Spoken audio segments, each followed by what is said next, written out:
Pinal na ang pagbaba sa pwesto ng halos 30 miyembro ng Public Information Office ng Korte Suprema sa Oktubre. Dahil dito, hindi maiwasan ng mga miyembro ng media na mga bangbakatuloy ng buwagin ni Chief Justice Maria Lourdes Sereno ang PIO. Balitang hatid ni Joseph Moro. Sa isang order na pinirmahan ni Supreme Court Chief Justice Maria Lourdes Sereno nitong Agosto, sinabi nitong hanggang October 31 na lamang mananatili sa pwesto ang 28 miyembro ng Public Information Office o PIO ng Korte Suprema, kabilang na dito ang tumatayong tagapagsalita ng Korte na si Atty. Cleo Guerra. Co-terminus o kasabay raw kasi ito ng termino ni dating Supreme Court Chief Justice Renato Corona. Tanong tuloy ng ilan, binubuwag na ba ni Sereno ang PIO? Matatandang sinabi ni Sereno ilang araw pagkatapos siyang ma-appoint bilang Chief Justice na babalik ang korte sa tinatawag niyang dignified silence. Hindi sa pamamagitan ng mga spokesperson kundi sa mga desisyon nito, magsasalita raw ang korte. Pero ngayon pa lamang nangangamba na ang grupo ng mga reporter kung sakaling mawala ang PIO. If these positions are not filled up, by then,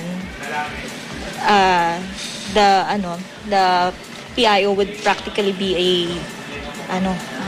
shutdown office. Isa yan sa mga kinakatakot namin kasi the Supreme Court PIO or the Public Information Office is just about the only office where media can get access to the court. So, ibig sabihin, if they're going to shut it down, sana kami kukuha ng storya or mga decisions.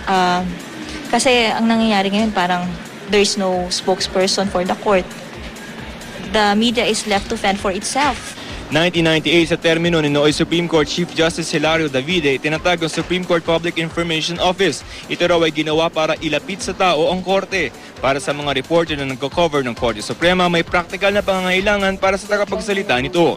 Pwede tayo tanong o pwedeng mahingi tayo ng konting paglilinaw, explanation doon sa ano yung effect nitong decision nito sa tao. Pero iba ang karanasan ni Sereno sa PIO nung Associate Justice pa lamang siya.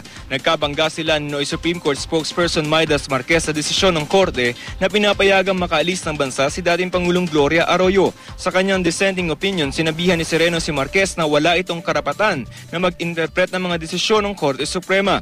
Sinubukan namin kunin ang pahayag ni Chief Justice Sereno sa pamamagitan ng mga text messages pero hindi ito sumasagot. Hindi naman matiyak ni Atty. Guerra, acting spokesperson ng korte, kung ano ang kahahantungan nila pagkatapos ng Oktubre. Sa isang text message, sinabi ni Guerra ayaw raw niyang pangunahan si Sereno. Naniniwala rin si Guerra na hindi naman daw binubuwag ni Sereno ang PIO kundi ang utos ay may kaugnayan lamang sa termino nila. Umaasa ang mga nagko-cover sa Korte Suprema na hindi isasara ni Sereno ang pintuan ng korte sa publiko. Gateway ng court to the public. Joseph Morong, GMA News.